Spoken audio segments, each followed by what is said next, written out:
and press the bell icon. Never miss an update. बिस्मिल्लाहिर्रहमानिर्रहीम। अस्सलाम वालेकुम व्यूअर्स। ये हमने मतंजन बनाया है। ये सदियों पुरानी रेसिपी है और ये बहुत ही यूनिक हो चुकी है क्योंकि बहुत कम लोग इसको बना रहे हैं अब। और ये शादियों पे बनाया जाता था लेकिन अब नहीं बनाया जाता। इसको आप ज़रूर बनाइएगा। तो उसके लिए ये मैंने 1 पाव कीमा लिया है। इसको मैंने बॉयल कर लिया है और इसका पानी इसके अंदर खुश्क किया है और ये इसका पानी ज़ाया बिल्कुल नहीं किया। तो इसको हम एक साइड पे रख देते हैं। दूसरी तरफ हमने पानी लिया है। तकरीबन हमारे पास पानी जो है वो 3 किलो है और इसको हम बॉयल कर रहे हैं।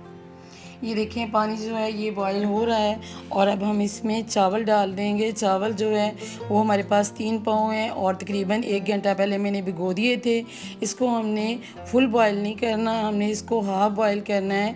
चावल जो है हमारे आधे पके हों और आधे कच्चे हों, तो इसको ज़्यादा बॉयल बिल्कुल नहीं करना। ये देखें इस तरीके से ये चावल जो हैं हमारे पके होने चाहिए। तो इसको बॉयल करने के बाद हम इसको छान लेंगे। ये देखें आधे कच्चे हैं मेरे चावल।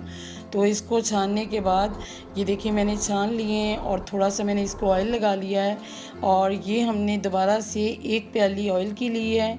1 प्याली से थोड़ा कम था तो ये इसमें मैंने इलायची दाने डाले हैं और ये जो हमारे पास कीमा था बॉयल किया हुआ इसको हम फ्राई करेंगे। इसकी स्मेल बिल्कुल ख़त्म हो जानी चाहिए, हमने इतना फ्राई करना है और इसको थोड़ा थोड़ा पानी डाल के फ्राई करना है।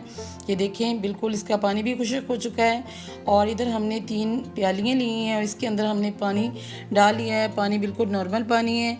उसमें हम डालेंगे कलर आप अपने जैसा आप पसंद करें वैसा आप डाल सकते हैं। तो मैंने ये 3 कलर के लिए हैं जिसमें ये हमारे पास सबसे पहले हम ग्रीन कलर बनाएंगे।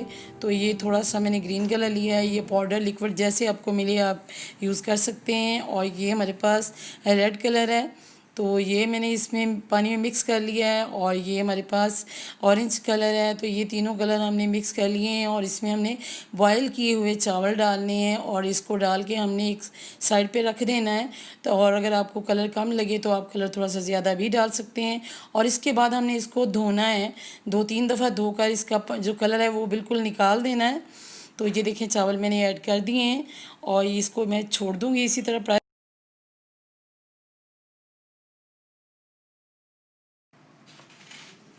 ये देखिए कीमे में मैंने चावल जो है ऐड कर दिए हैं। तो कीमे में तकरीबन आधा कप पहले मैंने पानी का रखा था, उसके बाद चावल डाले हैं और चावल डालने के बाद हम इसमें चीनी ऐड करेंगे। चीनी जो है हमारी वो जितने चावल हैं उससे थोड़ी कम हमने ली है, आप उसके बराबर भी ले सकते हैं। तो ये चीनी मैं इसमें डाल रही हूँ, 3 पाव से कम मैंने चीनी थोड़ी सी ली है, तकरीबन आधा किलो से थोड़ी ज़्यादा है। तो इसको मिक्स कर रही हूँ। ये देखिए मिक्स करते हुए चावल ये बिल्कुल नहीं टूटेंगे क्योंकि हमारे चावल जो हैं आधे कच्चे हैं। तो जो आधे कच्चे चावल होते हैं वो बहुत ही अच्छे बनते हैं। तो इसको मिक्स करने के बाद इसमें मैं ड्राई फ्रूट ऐड करूँगी। चीनी मैंने अच्छी तरह इसके अंदर मिक्स कर दी है और थोड़े से चावल पड़े हैं वो भी अब मैं इसमें ऐड करने लगी हूँ। तो उसके बाद तवा जो है एक साइड पे मैंने गर्म करने के लिए रखा हुआ है और अगर तवे के ऊपर आप इसको दम देंगे तो ये बहुत ही अच्छे चावल बनेंगे, नीचे बिल्कुल नहीं लगेंगे और जो ज़ाया हो जाते हैं चावल वो जो ज़ाया होने से बच जाएंगे। तो ये ड्राई फ्रूट मैंने इसके ऊपर डाल दिया है और अब हम इसके ऊपर कलर किए हुए चावल जो इसी में से मैंने बॉयल करके कलर में डाले थे वो निकाल के डाल दिए हैं। इनको धो के डाला है मैंने चावलों को ताकि कलर जो है इसके अंदर मिक्स ना हो। और ये कीड़ा वाटर मैंने थोड़ा सा डाला है खुशबू के लिए। आप इसके अलावा रोज़ वाटर भी डाल सकते हैं। ये इन चावलों को मैंने 10 मिनट दम पे रखा है और ये देखिए बहुत ही अच्छे पके हुए चावल हैं हमारे। और इन चावलों को मैं मिक्स करूँगी और उसके बाद इसको डिश आउट करके दिखाती हूँ आपको। तो ये चावल देखें कीमे के साथ बहुत अच्छे लग रहे हैं, आप ज़रूर ट्राई कीजिएगा।